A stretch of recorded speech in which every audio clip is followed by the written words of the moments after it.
I'd like to call the Cuyahoga County Committee of the Whole Regional Transportation Advisory Subcommittee meeting for Thursday, October 26, 2017 to order, and the clerk will please call the roll.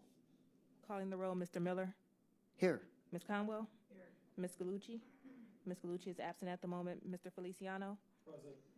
Ms. Richardson Scott. Here. Mr. Singh. Mr. Singh is absent at the moment. Mr. Osby. Mr. Osby is absent at the moment, and Mr. Mitterholzer. Here. We have a quorum. Thank you very much.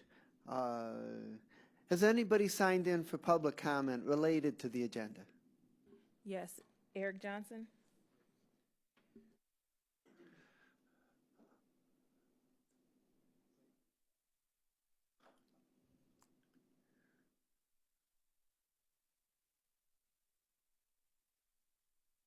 Good afternoon, Mr. Johnson. Welcome to the committee. Good afternoon. Basically, just an update from the conversation we had. There we go. Okay. Basically, an update from the conversation we had previously regarding seeking funds from the Ohio Rainy Day Fund. This is a proposal to request disbursement from the Rainy Day Fund. The first proposal is that the fund be tapped for 10% to basically replace the MCO tax dollars that have been taken from the counties in transit. And probably the most important thing is that this is the one time that at least I can think of in history, at least in political history, where transit and counties are facing the same dilemma. And this is a time where we need to be working together in a team manner to try to get some recovery from this situation. So the first proposal is to have a 10% drawdown from the Rainy Day Fund on an annual basis. Any unused portions will be returned to the Rainy Day Fund. And one of the biggest blockages to that process in Ohio is that there's no guidelines for using rainy day dollars. So there's a lot of angst right now about can those dollars actually be accessed and for what. But you really can't think of any greater situation where all 88 counties and taxing authorities are facing a situation where there's a considerable loss of dollars in revenue. So that is why we're considering this opportunity to take this up. The second proposal is a one-time release of not to exceed more than 20% of the rainy day balance to distribute to counties and transit agencies according to their drawdown from the MCO tax proceeds in the calendar year 2016. So the handout before you gives you an idea of who's impacted. When the MCO tax was first introduced in 2010, 71 counties received less than $500,000. Now, over two-thirds of the counties in the state and transit authorities receive more than $500,000 from this process. So it has become something that everybody uses. And it's not just the big cities, but there are a number of cities that rely on this process. Also, there's a list of the 31 transit agencies and counties that will be impacted by 10%. They basically got 10% of their sales tax from the MCO process. And this is a listing of the counties and transit agencies that are impacted to that degree.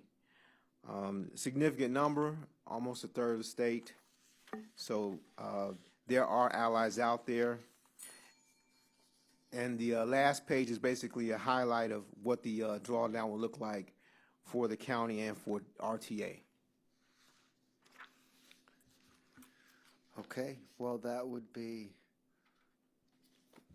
really wonderful if we could get that to happen. So I appreciate your proposal. Thanks for the presentation. Has anybody else signed in? No, no one else is signed in. Okay. Next item on the agenda is approval of the minutes from the October 12th, 2017 meeting, which are on your desk.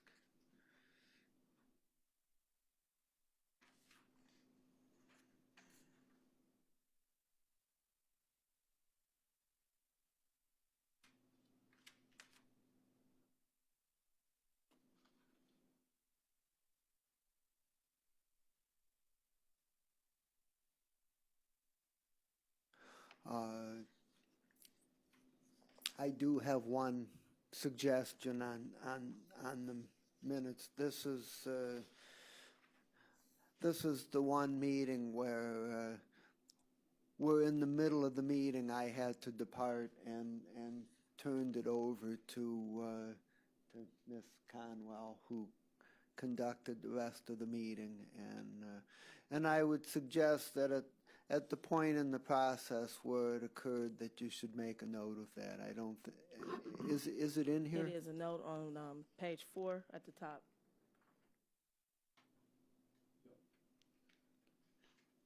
Oh, okay, fine.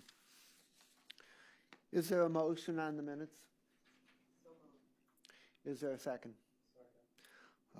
Any discussion? Hearing none, all those in favor of approval of the minutes say aye. Aye. Any opposed say no, and the ayes have it. The minutes are approved. And matters referred to committee is none, and we have a number of discussion items, and the first one is update on the state budget, and there's really nothing new to report that I'm aware of. The only thing is that we reported last time that there appeared to be a tentative agreement to, in addition to the 1-year temporary replacement on MCO sales tax, that in the second year there might be an additional distribution of somewhere between $50 and $80 million, which could mean perhaps $4 to $5 million for Cuyahoga County and $3 to $4 million for RTA. But it doesn't seem to be that the legislature is in any real big hurry to implement this. It's looking more like, when they get around to doing a budget corrections bill, which usually is done sometime in the second year of the legislature, that they would do it. But it doesn't seem to be something that they're coming right out of the gate forthwith this fall to implement. So that's kind of where we are. If anybody has anything to add that they're aware of, please share that at this time. Okay, so that's the state budget. On the RTA funding alternatives, we had discussion on that topic at our last meeting, and I would just be interested in RTA's input as to what kind of suggestions and possibilities you would find helpful if we included in our committee's final report, which is going to be issued before we sunset in December.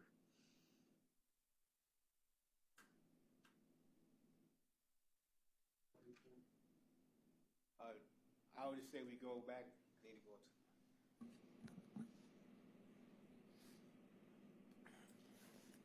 I would say we refer back to the conversation discussed the last meeting regarding the possibility of approaching a request.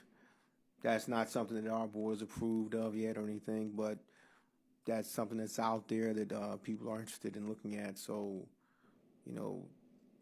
that is a possibility. You're talking about the sales tax increase? Yes. Yes. Yes. Uh-huh. So we don't, like I said, we don't have any approval on that as of yet, but that's something that's been put out there to discuss. I think it's the obvious thing that needs to be explored, and I found interesting the possibility that the county and RTA might split an increase, you know, because there's general fund needs with the county as well. So Well, I found that an interesting. I think there was also discussion regarding looking at possible funds available through Health and Human Services, because a lot of what we do with public transit is get people to places, and we take people to appointments and healthcare services as well. So there are a lot of people that use our services, but we're not really their budget purview, and it would be a good consideration if entities that, you know, where your constituents and patients start to look at how they could work RTA into the funding of the transportation cost. Okay, great. Thank you very much. I think that gives us something to work with. Next item is federal advocacy, and this is an area that we spent relatively little time on during this committee's deliberations, and it's an important area, and our staff person Khalil Saran has put together some preliminary information for us on this, which I would like for him to share at this time. All right, so our federal advocacy, just to be really, really blunt about it, is non-existent here at the county.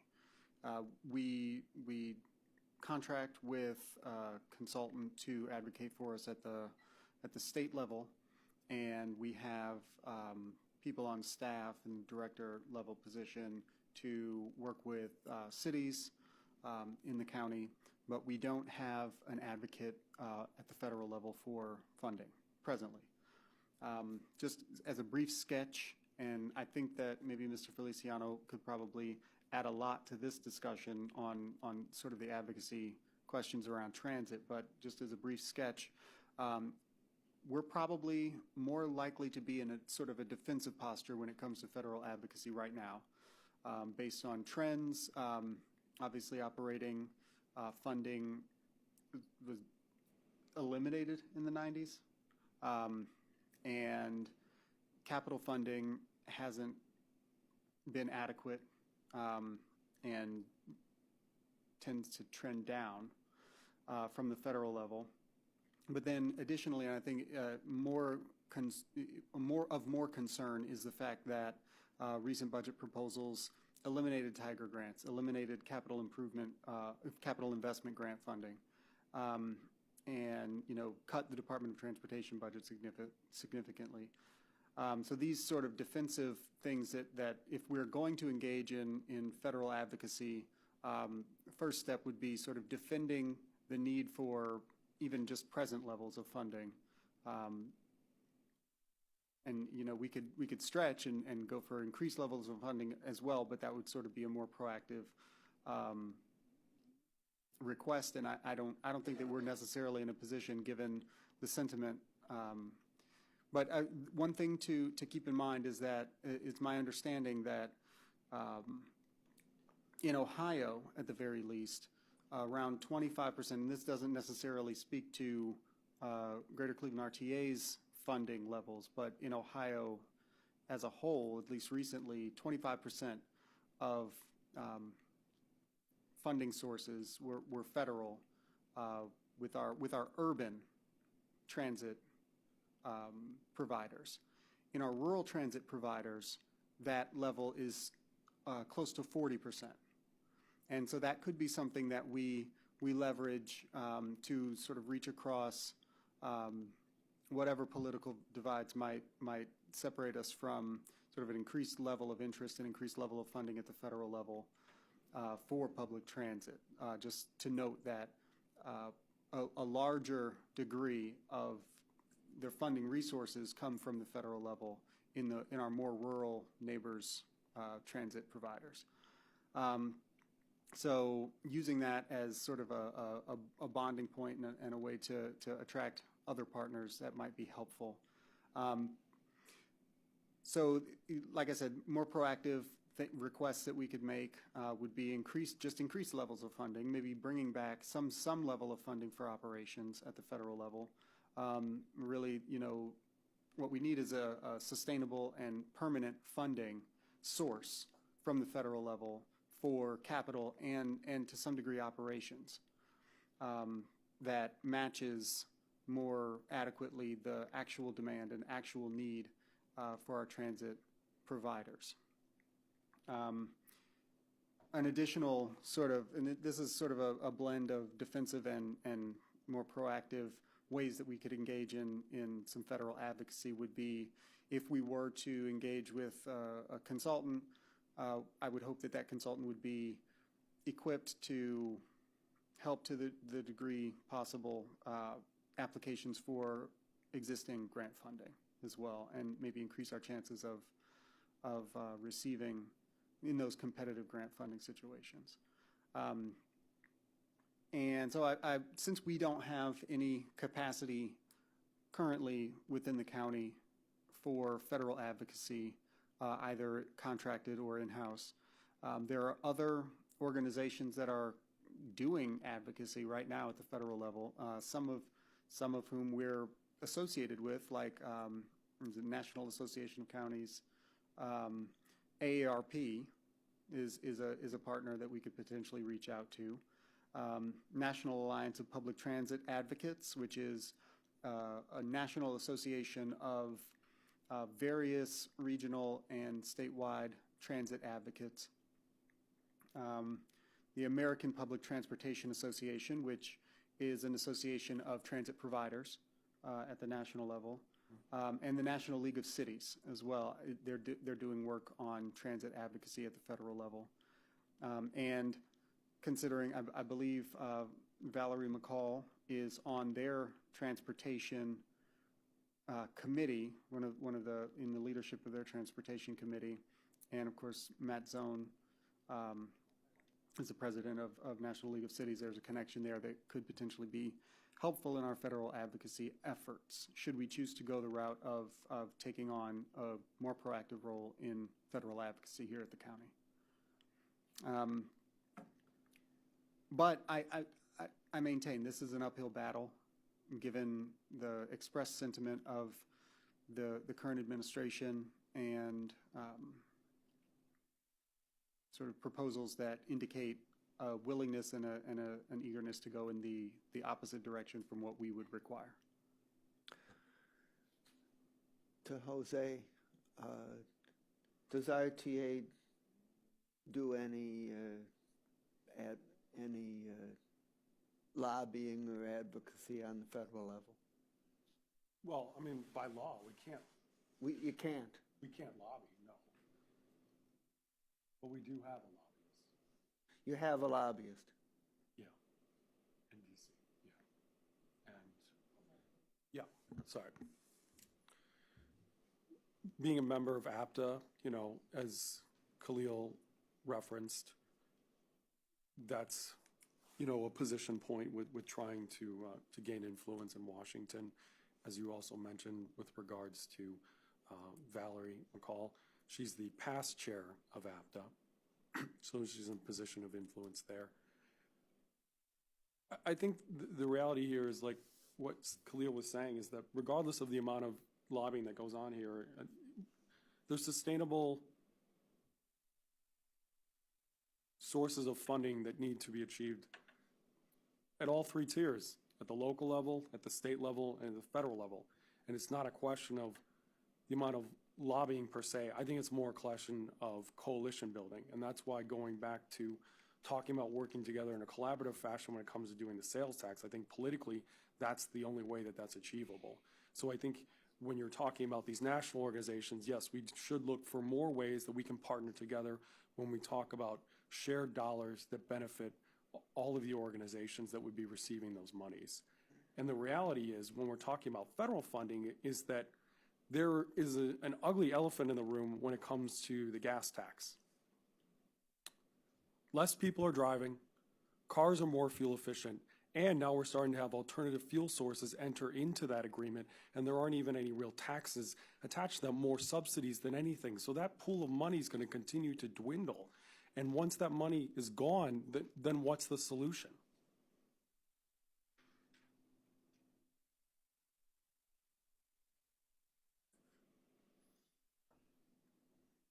Mr. Chairman, can I just ask a Yes, question? sure. Khalil, do you know who in the Ohio delegation serves on the Transportation Committee, if anyone? I don't, but I could Okay. very easily and quickly find out. So, when you said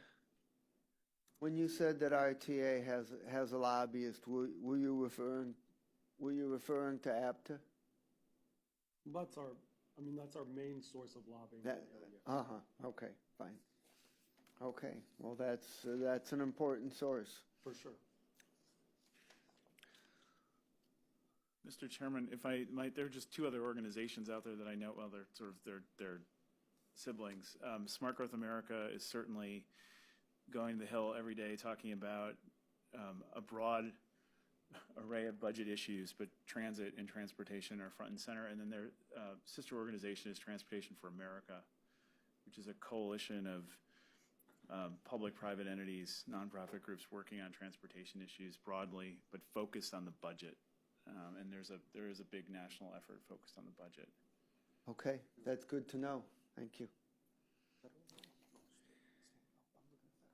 Okay, well, that's a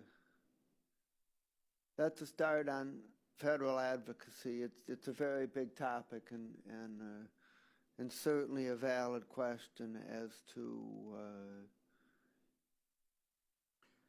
is there anything more that can be done that would move the needle on something that's so big and so far away? Perhaps, as has been mentioned, through some successful coalition building, maybe we can add to something that's already being done. Okay. Yes. Mr. Chair, I just wanted to report that Congressman Bob Gibbs from Ashland is on the Transportation Committee.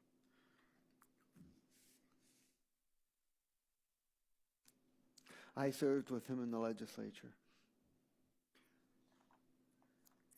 Would you be willing to give him a call? Or apologize. I could give it a shot. Yes. In probably the last 10 years, and I know that the landscape has changed. Excuse me, Marionette, I'm sorry, make sure. Within the last 10 years, the county actually did have a lobbyist, and our agency worked very well with the last lobbyist that the county had. And at one point, when there weren't funds to hire a consultant directly for the county, we've partnered with other agencies who have loaned their lobbyists for certain advocacy topics and projects. So that might also be a route that we can use. Advocate on loan. That's a good suggestion. Thank you. Okay. Anything else on federal advocacy? Okay. Next item, Public Transportation Advocacy Successor Organization. I would point out that since our last meeting, I along with Khalil, had a discussion with our county executive on this subject, and I would say that his response was a little bit short of what we hoped for.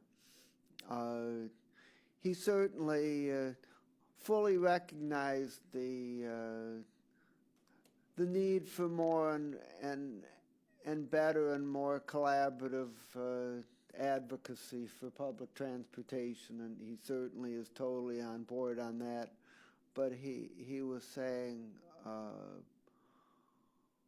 well, I don't know if we need an additional organization where there's already so many organizations out there, and it just creates more time and more work when there's new organizations. And so he didn't say no, he just said we want to keep talking about it. And so he was kind of raising the question of,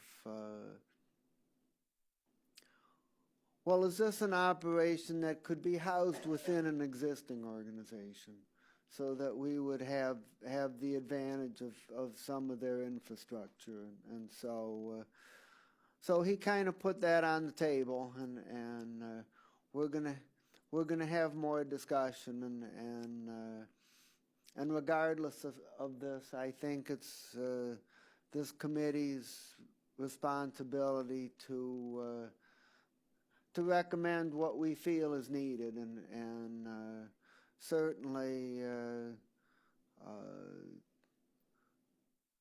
the current level of advocacy is not getting the job done, and I think to piggyback on what a couple others have said today, I think the key is the coalition building. We need players, particularly the business community and also the health care organizations, people that have not been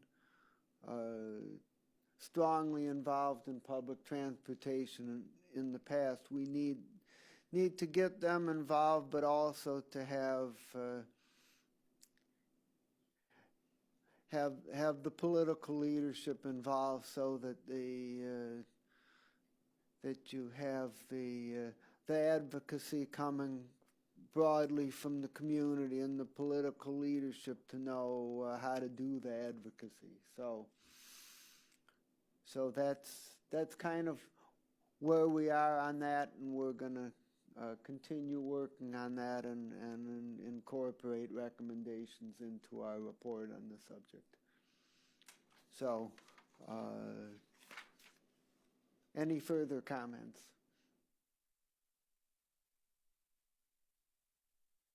Okay.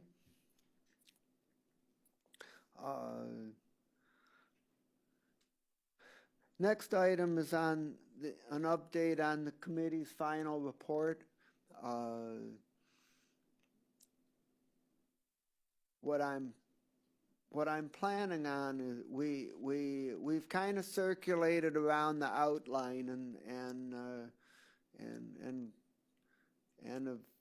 have not gotten additional feedback, and so the outline is kind of the roadmap as to what the final report's going to look like, and what I'm suggesting to the committee is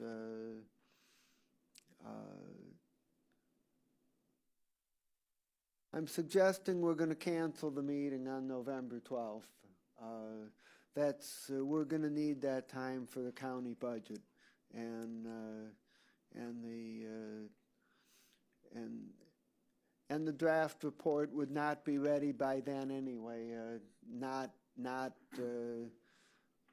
Not with time to circulate it to the members, but what I'm hoping for is that around the middle of November, that we'll have a draft report, and we'll circulate it around to all the members, and you should come prepared to discuss it at our following meeting on Thursday, November 30th. In advance of the meeting on September 30th, if you have comments or suggestions, you can call Yvonne or me and let us know what your suggestions are. What you can't do is send an email around to everybody, because because that would violate the Sunshine Law. That would constitute conducting business through a meeting that's not open to the public. So, but you can hold individual conversations among yourselves, and you can call Yvonne or me and say, well, maybe you should also include this, or maybe this should be worded a little bit differently. So you can do that on an individual basis. And so then at the meeting on November 30th, we'll probably spend most of our meeting time discussing the final report and getting everybody's input and suggestions, and then based on that, we'll have a final draft ready for everyone's approval at our last meeting on December 14th. So does that general plan of approach work for everybody? Hearing nothing to the contrary, that's how we'll proceed. The next item, the presentation regarding commuter assistance. The two representatives were not available for today's meeting, but Mr. Singh believes that they can be available for our meeting on November 30th. So that would be our other main agenda item for that day. Yes. Have in mind, in your mindset, that we will have move forward a little bit more with the successor organization before our last meeting? Yes, that's my intention. I think we're gonna spend a good amount of time on that. I'm gonna hopefully contact some more leaders. We've talked about sending a letter out to potential participants. Hopefully we can do that and see who we get responses from. And I don't think that we're going to be a point that when we're done with this committee that we're going to be ready to seamlessly transition to the new organization. I don't think that we're going to be that far along, but I would think that it's going to be more than just this as a recommendation. I think it's going to be that this is a recommendation, and that a number of initial implementation steps will have been taken. So that would be my goal. Okay. Thank you.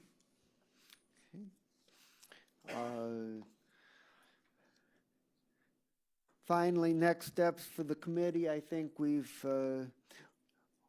covered that as we've gone along. There's no meeting on November 12th. Our next meeting, the second last one, is on Thursday, November 30th at 1 p.m. and our final meeting is on December 14th at 1 p.m. One other thing I would mention is that I asked Akshay, since the presentation on commuter assistance has been delayed, I've asked if he could request that the presenters send us a summary of what they're going to present shortly, so that we can, if we feel that it merits generating some recommendations in our final report, that we'll have that information and included in the draft final report, which we're going to circulate mid-November. So with that, I would ask if anybody has any miscellaneous business or anything else to bring to our attention that we should discuss and focus on as we move toward preparing our final report. Mr. Chair, and to the committee, in terms of where Mr. Eric suggested to us and provided with us, what is the steps or the process with that? It seems like the majority of the solutions have leaned toward some sort of sales tax increase. I know this is the rainy day fund, but the rainy day fund can go away. And we talked about sustainability of the transportation system. So I'm just trying to think, do we have a collective thought from this committee in that being a serious possible solution to move forward with a sales tax increase? And what would that really entail if we had sales tax increase? Do we have the authority to do that here, or will we have to actually include the state legislator as well? I think I can comment on that. I think that as I would envision our report, that the sales tax would be the primary option because of the fact that that it can be done locally. It doesn't need the state. It would be done either by RTA or by us, or more likely by RTA and us acting in concert. But it would not require state involvement. Whereas the idea about using the state rainy day fund, good and meritorious as that suggestion is, that would require approval from the legislature to do that, and that's going to be a heavy lift in terms of the advocacy required, and I expect that or something like that will get mentioned in the draft final report, but the sales tax option would probably get more salience in the report. Mr. Chair, in terms of, could it also be a thought from RTA and from here, or just the thought process that maybe since we have a gubernatorial election coming up, that the next governor, he or she, may have a different mindset in terms of how transportation should be across the state? And is there any role that you think this committee should play in terms of those candidates that are running for those seats now? Certainly that would be the hope, and in my mind, the most significant area in which that hope would be expressed is, as we've talked about the way the legislature has responded to MCO sales tax. It appears that they're on a track of, well, they're doing a substantial replacement in fiscal year 18, and they might do a little bit in fiscal year 19, but they're on a track that this is temporary and being phased out. But that could change under a new administration, and the new administration could say, we need to go back to something like what Senator Dolan was working on, which would be a long-term fix, which would make the counties and the transit systems whole. So that would be the primary one. Use of the rainy day funds would be the second one, and engaging with the candidates for governor in next year's election would be a form of advocacy, and probably one that should be mentioned. So I think our committee will not be in existence next year, so I think that about as far as we could go would be to mention that as a potential fruitful form of advocacy going forward. So you don't think we should take a role in that now? I mean, I think the candidates that are running for it and pretty much stated that they are. I know things will heat up a lot more probably next year versus, I don't know, is there I guess the question should be, has the deadline for the governor's race been set yet? So, because the other candidates could get in the race. Well, the filing deadline is February 7th. 2018. 8 people have already announced their candidacy, and in terms of significant candidates, I think that's at least 80% of the total. I think there's a chance that 1 or 2 more might enter, but I think there's a pretty high probability that the next governor of the state of Ohio is among the people that are already in the race. So I'd be interested in other people's comments. Is that something we should do now? Should we contact them, ask them their feelings about some of these issues?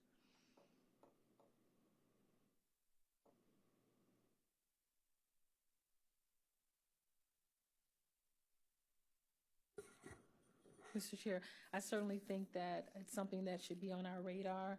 We may be just a little premature in the sense that we don't have our final report. We don't have anything to hand them in terms of what our recommendations would be and what we would be soliciting from them in terms of support going forward.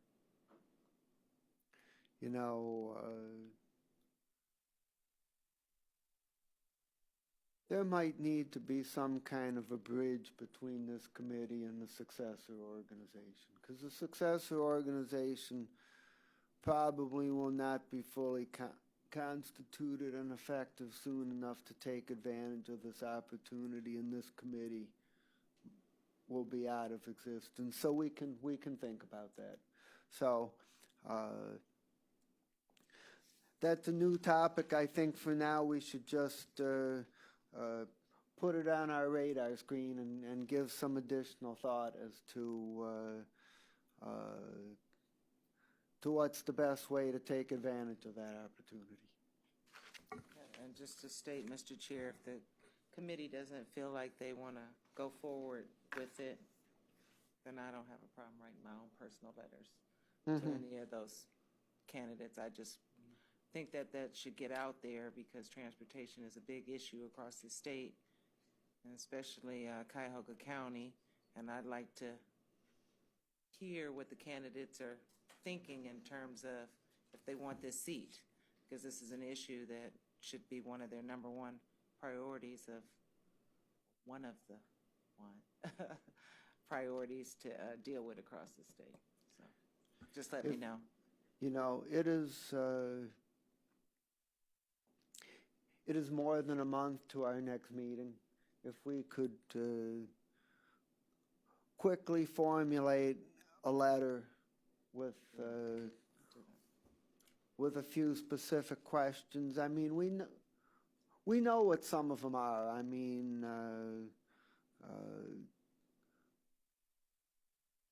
asking whether they would support coming up with a permanent solution on Medicaid sales tax, and whether they would support use of rainy day funds for this purpose would be 2 obvious ones. If we could develop that quickly and send that out, it's possible that we could get some responses prior to our next meeting, and that would be interesting. So we can try to work on that and give it a shot. I'll work on it. What's today? Thursday? I'll work on it tomorrow. Okay, great. Okay. Anything else? Any public comment unrelated to the agenda? Yes, Eric Johnson. okay.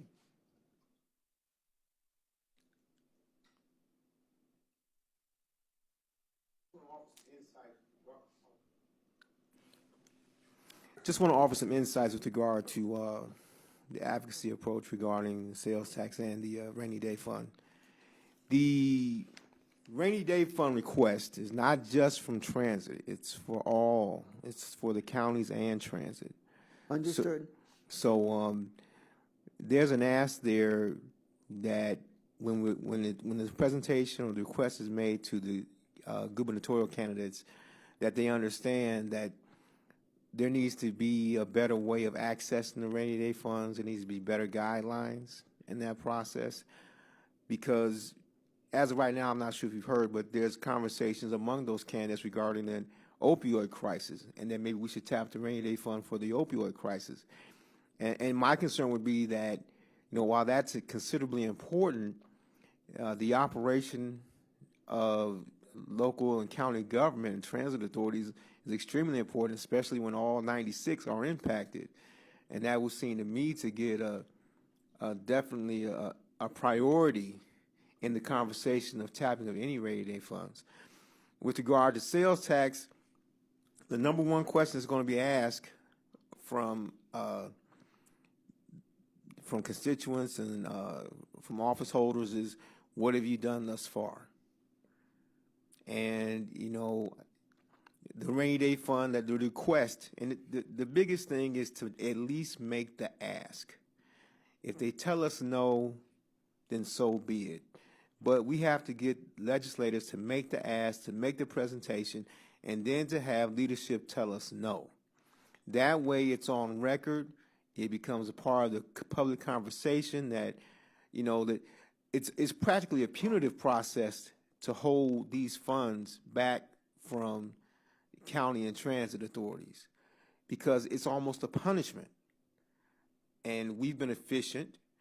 Ohio is one of the leaders in reduction in public sector employment over the past 6 years, over the past 8 years. So we've been doing our part to operate efficiently and to have responsible and efficient government. And we need to make sure that the state doesn't more or less harm local government by making us suffer the loss of the opportunity cost, because it's significant. There are a number of states who go through this process who tap their funds in a flexible manner. And I just think we need to really make sure that people understand the value in that, because you shouldn't just have $2 billion sitting there for decoration. Good point. Well stated.